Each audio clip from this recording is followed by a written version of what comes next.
Hi everyone, it's Nicole and welcome back to my channel. Today I am doing everything October daily.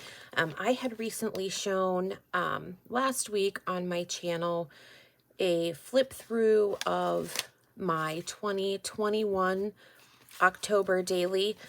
So I do have a flip through of this on this channel, but when I did that I thought, well, let's go ahead and jump into 2022 October daily, and I'm going to show you what I have pulled together.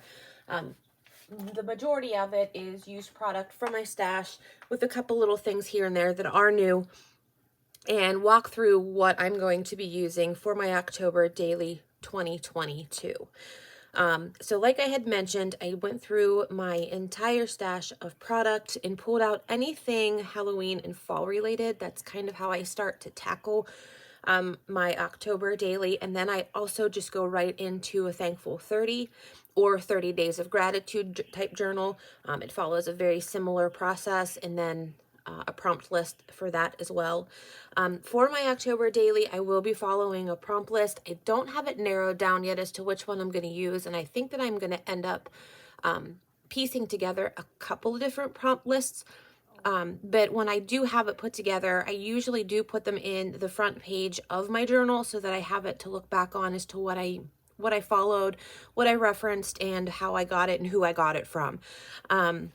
So once I have my prompt list ready, I will share it on my Instagram, along with the opening cover or pages of my October daily before it actually start with day one. So this, I'm just going to recap what products I have intentions of using this year, and what journals I'm going to use. So I went through my whole stash. I pulled out all of the Halloween and I pulled out all of the fall. When I store my stuff by holiday, I usually just use a large Ziploc bag like this. And this is other product that is Halloween related that I have still left in my stash. I don't necessarily think I'm going to purposely use this, but I have it and I'll leave it by my desk so that if I feel like that I'm stuck with what I have that I want to use, I'll go ahead and grab from that. But my goal is to use what I have this year, to use up my current stash and get it used so that it's not in my collection anymore. So I'm going to go ahead and pull this out and break it down for us, and then we'll jump back in. Okay, so for product collections, I actually have the Spooky Nights from Simple Stories and two other ones that I have bits and pieces left over of that I'm going to pull in and try to get a good chunk of some of these used up. So for the Simple Story Spooky Nights, I do have some of the 12 by 12s still left over. I like these 4 by 6 pieces because they work great in the larger journals. And I love how they do these little cut apart tags.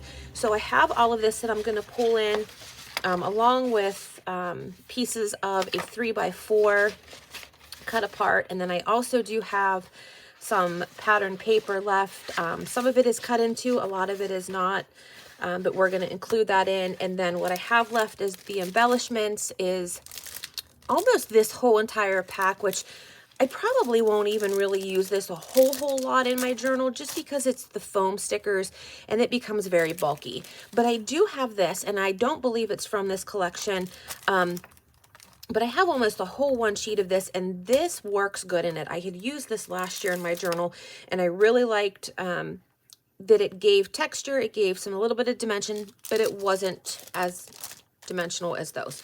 And then I also do have some of the puffy stickers left over, and I do also have some of the ephemera pack left. There's still lots in here, so we're going to pull that in as well. And I do also have the Elements sticker sheet. There's some bigger things on here which I probably won't use, but there's a lot of other smaller embellishments and tabs, and even the word strips that will make good for a smaller journal. So other than the Simple Story Spooky Nights, the other larger collection that I have is the Hey Pumpkin. This one I have a lot left over. I'm going to have to try to scrapbook with this one too, just to try to use this one up so that next year I can refresh my stash and buy some newer things. But these have a lot of little elements. The 3x4s, 1.5 by 1.5, I believe. Nope, 2x2s. And then I also have some patterned papers that are super cute. And then also some plain ones as well, even some simple stripes. So I'm going to pull these into it. There's even a full cut apart sheet that I haven't even touched yet. So I'm going to pull those in. I believe these stickers are from this collection. I am not 100% sure. But they're the Spellbound stickers, but I'm going to pull those in too, and try to maybe use some of those. I have a 6x8 paper pad that has some fun things in it, especially like this. I don't even think I even touched this paper pad last year. So we're going to pull that in. That's really pretty. Okay, we're going to pull that in. And then I also have the sticker sheets. Again, I've used some things on it, but not a whole lot. And then I have 2 packs of the die cuts. These are the same packages. I had gotten, I think, one in a design team kit, and I picked one up maybe off of Peachy Cheap or something with this paper pad. But anyways, I have 2 of the same packs, so I'm going to have some duplicate things here, but I'm going to try to use up some of those as well. After this, I have a few pieces of the Fancy Pans Little Scary collection. I have a 6x8 paper pad from this collection, and then I also have some puffy stickers left over, trim, some lacy bits. Again, don't know if I'm going to use that because it's so dimensional, but I have a lot of ephemera in here too, so we'll go ahead and include that.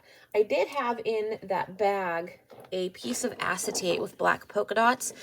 It's not necessarily Halloween, but I think it might be able to add a fun tip-in or flip page in my notebook, so I'm going to leave that in here. And then a couple other random things that I had in my stash. I have these are super old from Pebbles. They're puffy stickers and then a package of ephemera. I feel like I've had these for years and years, so I'm going to try to get through some of this. And then I have only one Halloween themed stamp set from Flora and Fauna. This is the Halloween word party set. So I'm going to pull this in just in case I get in the mood to stamp anything. And then I had these that I pulled out from my stash. They're just Halloween orange, black, and some sparkled enamel dots. An older wood veneer. This was from, I believe, way back whenever Take 10 Kits was around. And Sarah and I used to do some things together, and I believe that's from that. And I've held on to it and hoarded it, but now this is going to be the year that I want to try to use it. So other than that, I have a few other pieces. These are rub-on transfers. I just got these this year, within this past week, from the Dollar Tree. My son and I were on the hunt for the Halloween muffin tins that were out there.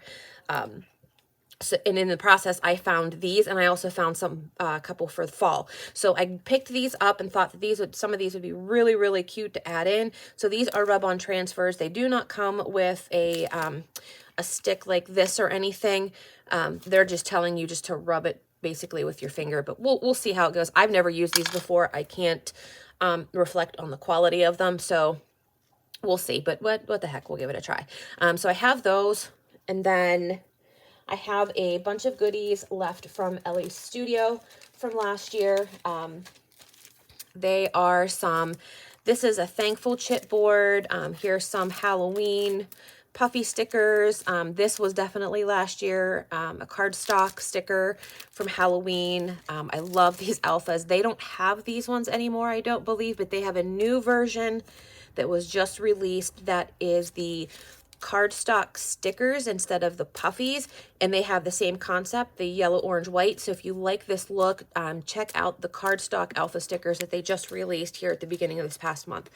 And then I also have some sticker sheets left over, some tiny labels that came with one of these collections along the way, and then these I've hoarded and held on to.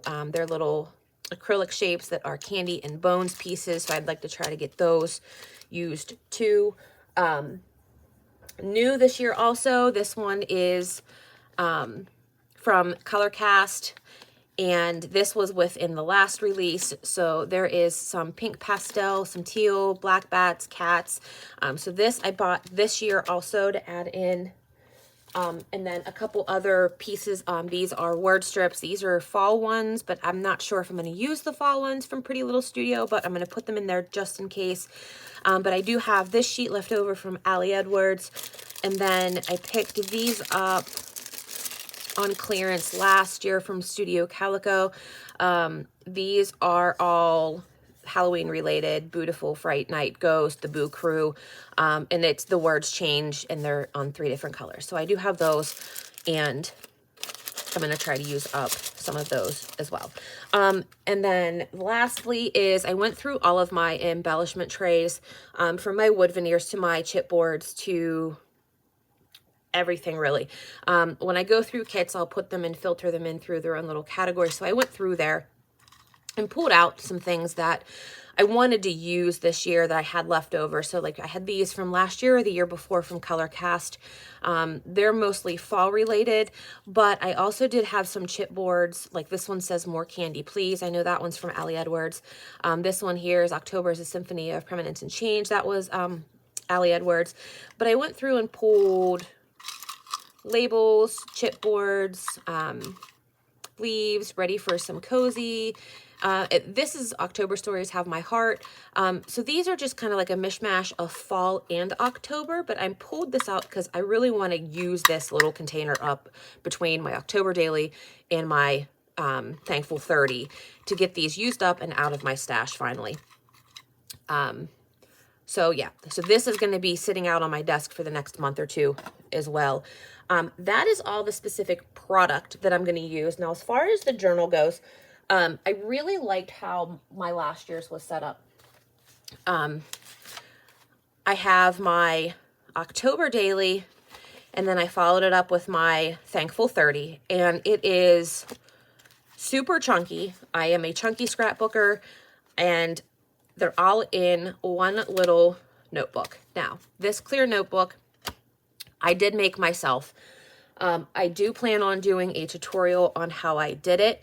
But if you are headed to the Dollar Tree to grab or look for any of these rub-on transfers for Halloween or fall, I will give you a tip that the covers that I use for this came from there. And they are this. They are the chopping mats.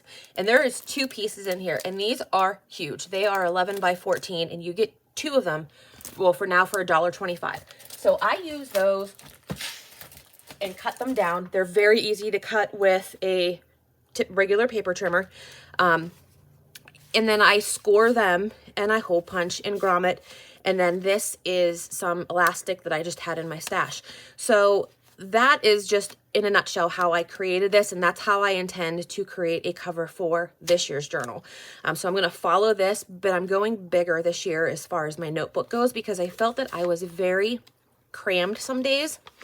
Especially when I used larger die cuts, I didn't feel like I had enough room for photos. And then there was other days where I included 2 photos. Well, I would have liked them to be a little bit bigger, but then I would run out of room for using my embellishments in my stash. So I'm going to increase the size of my notebook this year. And once I get started on my notebook to kind of get the feel of how thick and chunky it's going to be, if it's going to end up this thick or not, that's whenever I'll create my cover to house both my October Daily and my Thankful 30 for this year. The notebooks that I am going to be using, though, are the Heidi Swap notebooks. These are the smaller size, the mini inserts. They do come in packs of 3 with a polka dot, a pink, and a teal. Now, I have used the teal out of both of these packs, so I pulled both of them, though, because I'm going to use the polka dot one for this year for Halloween. It has enough pages in it that if I do 1 page per day, I will be totally fine, and I will still have enough left over that I can do, 4 or 5 double page spreads. My goal is to not make it over complicated. I want to keep it simple so that I can actually finish it and keep up with it. But I don't know if I'm going to do more 2-page spreads or more 1-page spreads. So I have both of them pulled out just in case I need that second polka dot journal. And then the pink ones that are in here, I'm most likely going to use those for my Thankful 30. I'm going to try to stick to one for each, one for my October daily, one for my Thankful 30. That way I can create that journal cover like I just showed, like I did last year, to have one book for each inside each of it and call it good. So that was a lot of information all at once. If you have any questions, please leave them down below. Otherwise, this is where we're going to start with for the October daily. I highly encourage, if you'd like to follow this process, to join me over on Instagram and follow me there. I will likely have more content of my October daily on my Instagram than I do here, but I am going to try to film and edit as much as possible of this, but what that is right now, I'm not sure. I'm going to try to at least get one video a week, but I don't know if that one video is only going to be 1 or 2 days, or if it's going to be the whole week, or what it's going to look like. So I will share, though, moreover, likely on my Instagram, so follow me over there if you'd like to keep up. But other than that, until next time in day 1 or the cover, I will see you then. Bye.